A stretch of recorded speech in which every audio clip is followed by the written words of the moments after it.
Govinda Greens, premium and limited plots, prime location, destination that define your status. In front of Ames, Govinda Greens.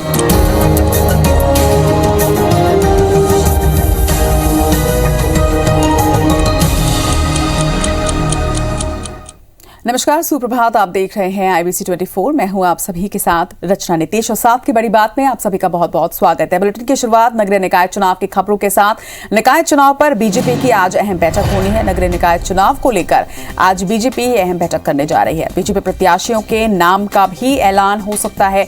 वहीं कुशाभाऊ ठाकरे परिसर में ये अहम बैठक की जाएगी। बता दें कि दोपहर 12 बजे चुनाव समिति की बैठक होगी। नामों के पैनल पर अंतिम मुहर इस बैठक में लगेगी। तो बड़ी खबर बीजेपी से नगरीय निकाय चुनाव को लेकर आज चुनाव को लेकर बीजेपी ने अहम बैठक रखी है। निकाय चुनाव के प्रत्याशियों के नाम की घोषणा भी आज की जा सकती है। बीजेपी प्रत्याशियों के नाम का ऐलान आज किया जा सकता है। बता दें कि दोपहर 12 बजे कुशाभाऊ ठाकरे परिसर में यह अहम बैठक की जानी है, जिसमें माना जा रहा है कि नामों के पैनल पर अंतिम मुहर लगेगी।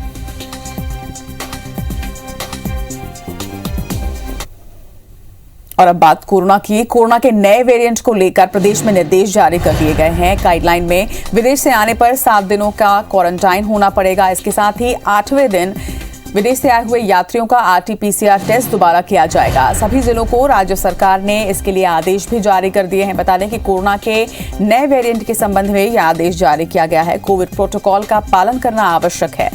इसके साथ ही आपको ये भी बता दें कि 7 जिलों में 16 कोरोना मरीजों की पुष्टि प्रदेश में हुई है। रायपुर और रायगढ़ में 5-5 कोरोना मरीजों की पुष्टि हुई है। इसके साथ ही बस्तर में भी 2 कोरोना मरीजों की पहचान की गई है। इसी तरह से दुर्ग, बिलासपुर, कोरबा और मुंगेली में भी एक मरीज सामने आए हैं। इसके साथ प्रदेश में एक्टिव मरीजों की संख्या अब 318 पर पहुंच गई है। तो लगातार कोरोना का संक्रमण एक बार फिर से प्रदेश में बढ़ रहा है। 318 एक्टिव मरीज। साथ ही रायपुर और रायगढ़ की अगर बात करें तो 5-5 कोरोना मरीजों की पुष्टि की गई है। और जिस तरह से तेजी से अब संक्रमण एक बार फिर से बढ़ रहा है, IBC 24 दर्शकों से यही अपील करता है कि आप कोरोना गाइडलाइन का पालन आवश्यक तौर पर करें। इसके साथ ही मास्क जरूर लगाएं।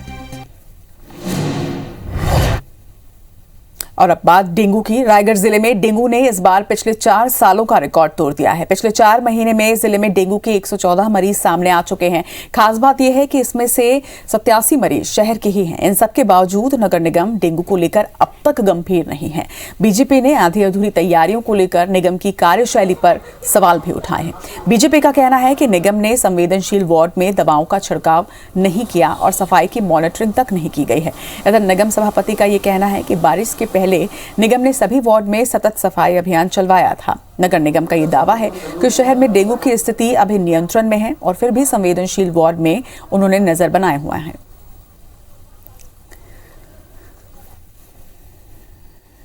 साफ सफाई की व्यवस्था पूरी तरह चौपट है।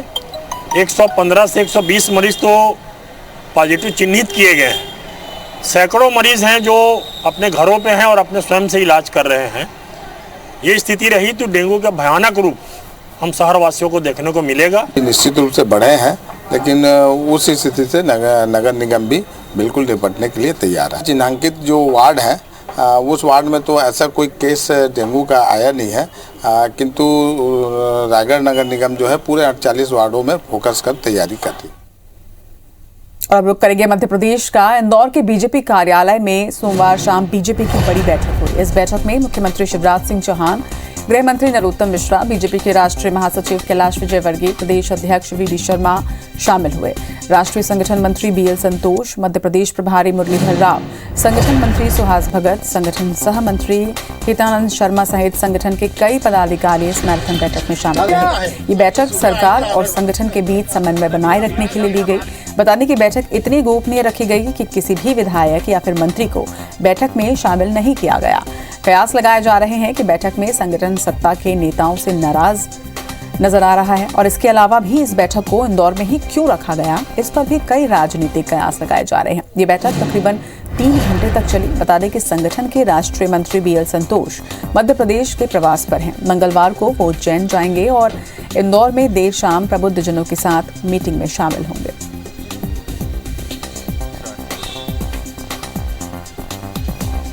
संगठन काम का विस्तार, काम का सुदृढ़ीकरण, आगामी समय में संगठन का अपना जो इंफ्रास्ट्रक्चर, कार्यालय वगैरह वगैरह ऐसी कई बातें हैं जो संगठन पर्व है, ये वर्ष हमारा ठाकरे जी का जन्म शताब्दी वर्ष है, उस पर प्रमुख लोगों ने बैठकर चर्चा की।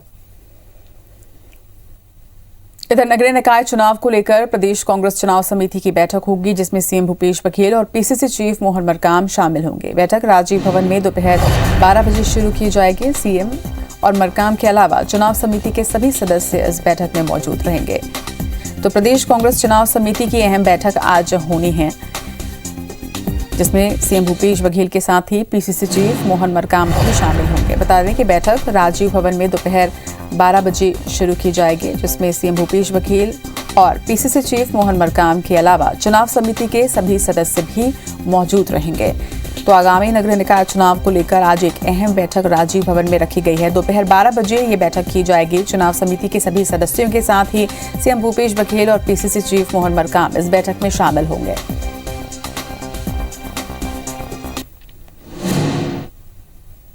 राज्यसभा के 12 विपक्षी सांसदों को पूरे शीतकालीन सत्र के लिए सस्पेंड कर दिया गया है। 110 दिन पहले हुई इस घटना पर संसद के शीत सत्र में कार्रवाई हुई। जिन 12 सांसदों को निलंबित किया गया, उनमें छत्तीसगढ़ की 2 कांग्रेस सांसद फूलोदेवी नेताम और छाया वर्मा भी शामिल हैं। कांग्रेस के कुल 6, टीएमसी, शिवसेना और लेफ्ट के 6 सांसदों पर यह कार्रवाई की गई।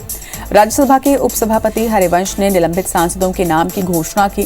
फूलोदेवी नेताम और छाया वर्मा के अलावा रिपुन बोरा, राजमणि पटेल, सैयद नासिर हुसैन, अखिलेश प्रसाद सिंह, डोला सेन और शांता छेत्री, प्रियंका चतुर्वेदी और अनिल देसाई, इलाराम करीम और बिनोय विश्वम निलंबित होने वाले सांसदों की लिस्ट में हैं। कार्रवाई को लेकर विपक्ष ने कल आगे की रणनीति के लिए बैठक बुलाई है। वहीं राज्यसभा में विपक्ष के नेता मल्लिकार्जुन खड़गे ने कहा कि अगर दूसरों के लिए आवाज उठाने वालों की आवाज दबाई जाती है तो ये लोकतंत्र का गला घोटने जैसा है।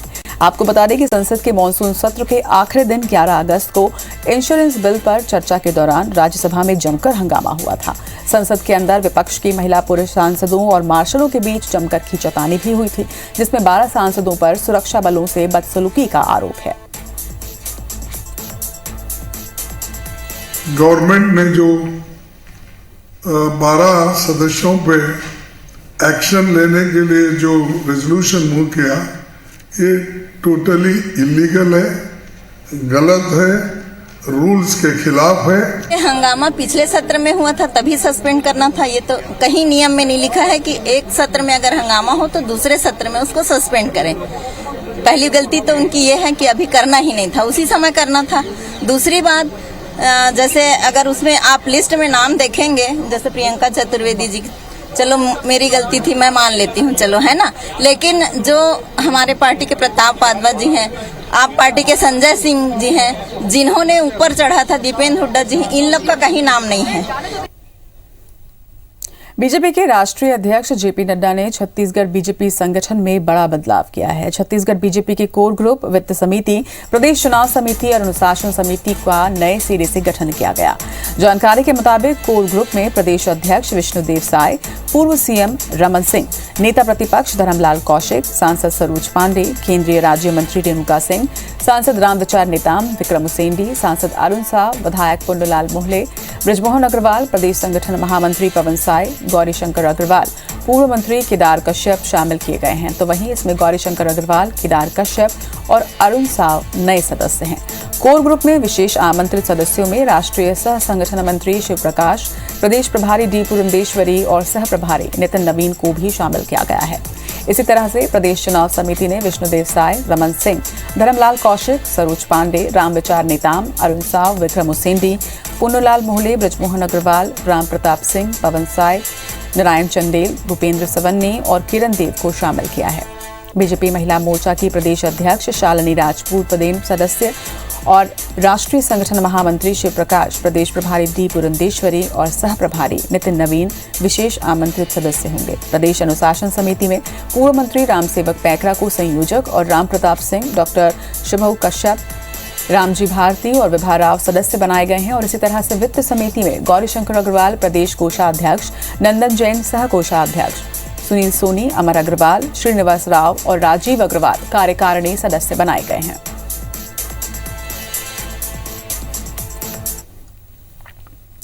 पेट्रोल, डीजल, रसोई गैस और खाद्य वस्तुओं में महंगाई के मुद्दे को लेकर कांग्रेस देश भर में केंद्र सरकार के खिलाफ जन जागरण अभियान चला रही है। इस अभियान को छत्तीसगढ़ में सफल बनाने के लिए कांग्रेस प्रदेश अध्यक्ष मोहन मरकाम खुद रोजाना 8 से 20 किलोमीटर तक पदयात्रा कर रहे हैं।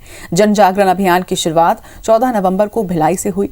आज की तारीख में मोहन मरकाम 12 जिलों में 200 किलोमीटर से ज्यादा पदयात्रा कर चुके हैं। आखिर छत्तीसगढ़ में इस मुद्दे से कांग्रेसियों के साथ साथ आमजन कितना प्रभावित हो रहे हैं, देखिए।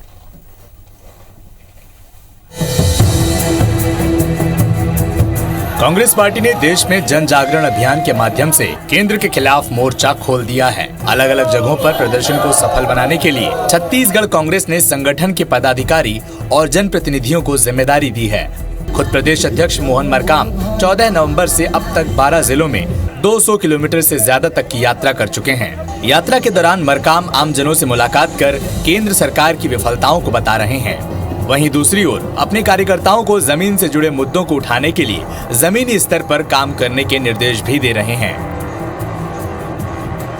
मोदी सरकार ने बेतहाशा महंगाई बढ़ाई है, आम जनता के जेब में डाका डाला है, आम जनता के जेब में लूटने का काम किया है। ये मोदी सरकार की करनी और कथनी में साथियों, देश का आम जनता परेशान है, मध्यम वर्ग परेशान है, हर वर्ग परेशान है। कांग्रेस ने जन जागरण अभियान को नवंबर में बस 15 दिन यानी 29 नवंबर तक चलाने का निर्णय लिया था, लेकिन केंद्र सरकार की ओर से पेट्रोल डीजल में एक्साइज कम किए जाने के बाद केंद्र पर और दबाव बनाने का फैसला लिया है। इसलिए अब ये अभियान दिसंबर तक चलेगा और 12 दिसंबर को दिल्ली में एक बड़ी सभा आयोजित होने वाली है, जिसमें छत्तीसगढ़ से सैकड़ों कांग्रेस नेता शामिल होंगे। मोदी साहब थे, बड़े नेता कहते थे देश के लिए, किसानों के लिए बहुत अच्छा कानून है, क्योंकि कल तक कहते थे हम वापस नहीं लेंगे। जो हमारे नेता माननीय राहुल गांधी जी हमेशा कहते थे, वो कानून को आखिर वापस लेना पड़ेगा। छत्तीसगढ़ में कांग्रेस भले ही सत्ता में है, लेकिन पार्टी के पदाधिकारी आए दिन केंद्र सरकार की नीति या बीजेपी के खिलाफ मोर्चा खोलते रहते हैं।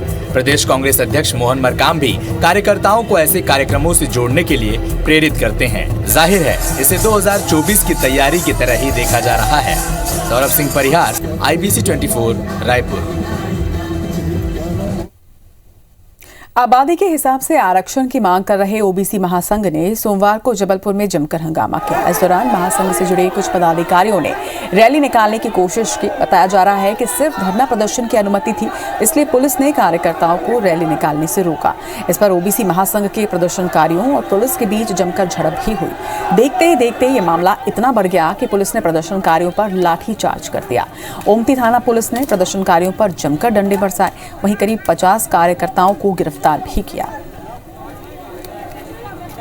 तो जब हमारा 51% सरकार ने ऑफिशियली हाई कोर्ट में दिया है कि हमारी 51% संख्या है, तो हमको 51% अधिकार कार्यपालिका में, न्यायपालिका में, विधायक, सांसद और आपके अभी शिक्षकों की भर्ती है, ये सारे मुद्दे हमें 51% हर जगह अपने राइट चाहिए। जब भीड़ इकट्ठा हुई तो आयोजक सभी वहाँ से खिसक लिए और जो असामाजिक तत्व थे वो पुलिस के बैरिकेड्स को तोड़ के और पुलिस को गिराते हुए आगे निकल गए, जिनको रोकने के लिए हल्का बल प्रयोग किया गया। 50 लोग होंगे, अभी जाके उनकी गणना करते हैं। केंद्रीय आंतरिक सुरक्षा सलाहकार का छत्तीसगढ़ दौरा काफी अहम माना जा रहा है। सुबह चेन्नई से रायपुर पहुंचे के विजय कुमार आते ही बीएसएफ आईजी सुनील कुमार त्यागी, आईटीबीपी के आईजी संजीव रैना, इनके साथ ही नक्सल ऑपरेशन के एडीजी विवेकानंद सिन्हा के साथ नारायणपुर के अबूझमाड़ के आखिरी छोर सोनपुर में बीएसएफ और आईटीबीपी कैंपों का उन्होंने दौरा किया। नारायणपुर जिले में गढ़चिरौली के बाद अब अबूझमाड़ में नक्सलियों की घेराबंदी की जाएगी। नारायणपुर में जवानों के साथ करीब 1 घंटे तक बातचीत करने के बाद नक्सलियों के खिलाफ ऑपरेशन करने के लिए मंथन किया गया, जिसके बाद देर शाम रायपुर के पुराने पीएचक्यू में एक अहम बैठक ली, जिसमें नक्सल मोर्चे में चल रहे अभियान और आगामी अभियान को लेकर लंबी चर्चा की गई। हालांकि अभियान की गोपनीयता के चलते बैठक की बातें ज्यादा बाहर नहीं आई, लेकिन बताया जा रहा है कि जिस तरह महाराष्ट्र की C60 टीम द्वारा पिछले दिनों कई पुराने इनामी नक्सलियों को मार गिराने जैसे कई बड़े नक्सली अभियान आपसी सामंजस्य के साथ चलाने की रणनीति पर लंबी चर्चा हुई है।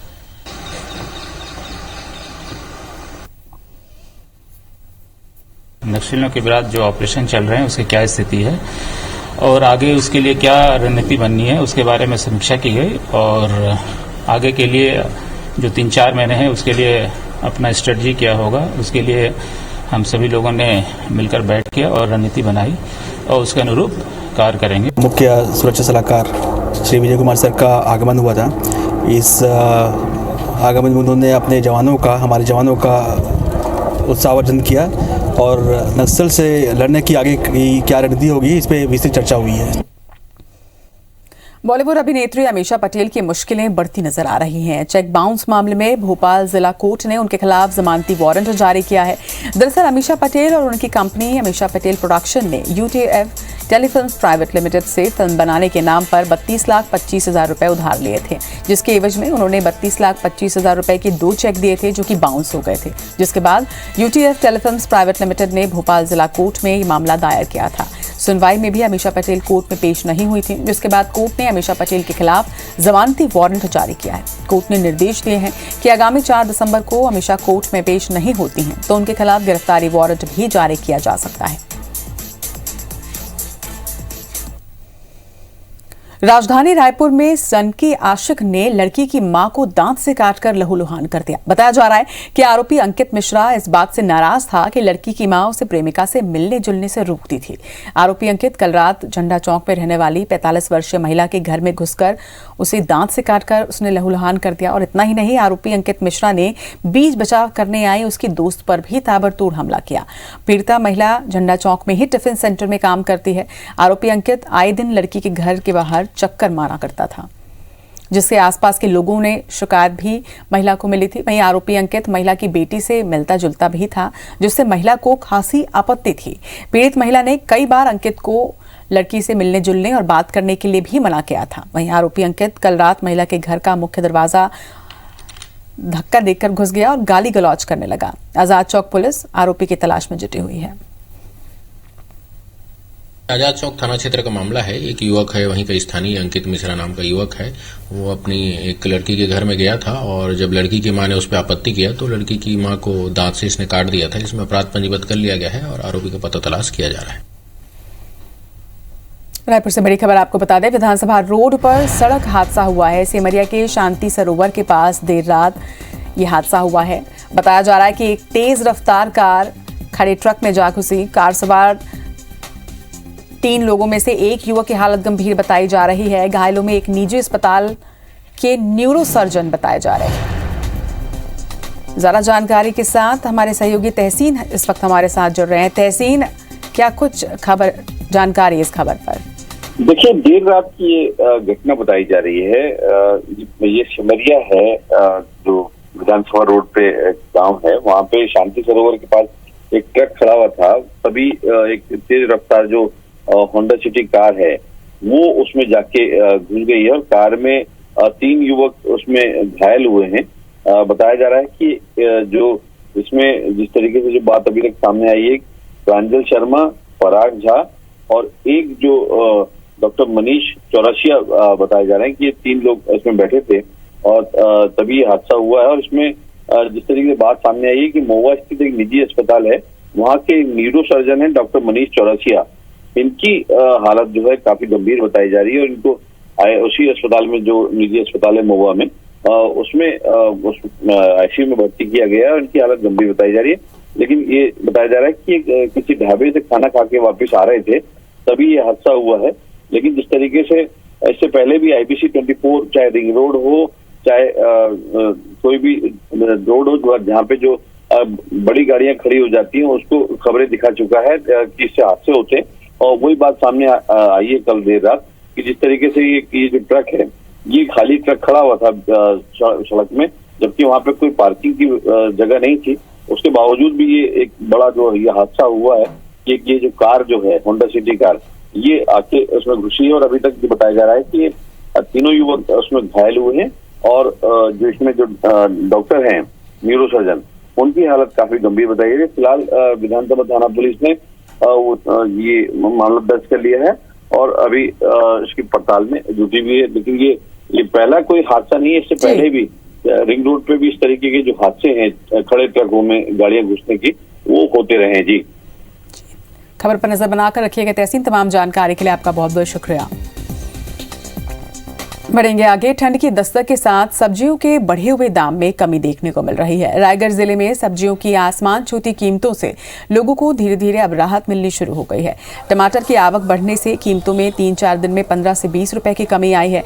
साथ ही हरी सब्जियों के दाम में भी गिरावट शुरू हो गई है। तो वहीं अंबिकापुर में भी सब्जियों की कीमतों में गिरावट शुरू हो चुकी है। हालांकि अभी भी भिंडी, गाजर, मटर और शिमला मिर्च जैसी सब्जियों के दाम बढ़े हुए हैं। सब्जी विक्रेताओं का कहना है कि सब्जियों की बम्पर आवक के साथ अब कीमतें कम होंगी।